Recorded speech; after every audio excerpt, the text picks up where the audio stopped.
প্রিয় সহযোদ্ধা, আসসালামু আলাইকুম। আমি আবু সাইদ বলছি।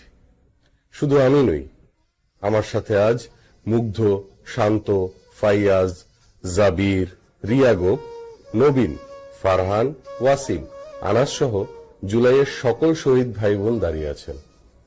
তোমরা যারা জুলাইয়ের দিনগুলোতে সেদিন রাস্তায় ছিলে, যারা অনলাইনে প্রতিটা পোস্টে সাহস জুগিয়েছিলে, যারা মনে মনেও আমার সাথে ছিলে, তোমাদের সবাইকে আজ একটা কথা বলার আছে।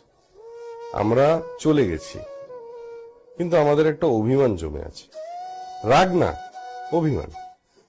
আমাদের ছবি, ভিডিও প্রতি বছর শেয়ার হয়, এক্সিবিশন হয়, চোখের পানি ঝরে, কিন্তু আমরা তো এখনো সেই ইন্টারনেটেই আছি, সেই ছবিতেই আছি, যা বারে বারে একাই ফিরে আসে।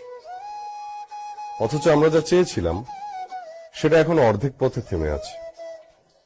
বাকি পথটুকুই আসল, বাকি পথটাতেই নতুন স্বাধীনতার পূর্ণতা। নির্বাচন হলো, গণভোটে মানুষ হ্যাঁ বলল, কিন্তু সেই রায় অনুযায়ী সরকারি দল আজও সংবিধান সংস্কার পরিষদের শপথটাই নিল না। যেটার জন্য আমরা জীবন দিলাম, সেই কাজটাই তো এখনো বাকি। তোমরা তো নিশ্চয়ই জানো, গণভোটে হ্যাঁ জয়ী হবার মানে আর কোনো হাসিনা তৈরি হতে দেয়া হবে না।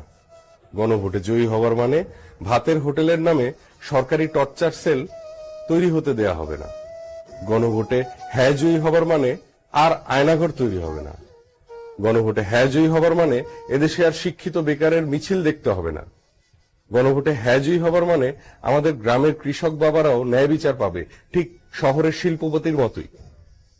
গণভোটে হ্যাঁ জয়ী হবার মানে এমন বাংলাদেশ তৈরি হবে যার মালিক সাধারণ জনগণ, কোনো সরকার বা দল নয়। তাই তোমাদের কাছে অনুরোধ, আমাদের ছবি নিয়ে আর কষ্ট পেও না, বরং যেটা অসম্পূর্ণ সেটা শেষ করার জন্য আওয়াজ তোলো। গণভোটের রায় বাস্তবায়ন করাই এখন আসল জুলাই উদযাপন, যার শুরুটা হবে সংবিধান সংস্কারের মাধ্যমে। তাই সরকারকে উৎসাহিত করো সংবিধান সংস্কার পরিষদের শপথ নিতে। প্রচলিত ফ্যাসিবাদের এই কাঠামো ভেঙে নতুন বাংলাদেশ গড়ে না তোলা পর্যন্ত এ লড়াই জারি রাখো। একটি সার্বভৌম, নিরাপদ ও ইনসাফের বাংলাদেশ, এটাই আমাদের চাওয়া, এর বেশি কিছু না। আমাদের রক্ত যেন বৃথা না যায়, থেমে যেও না।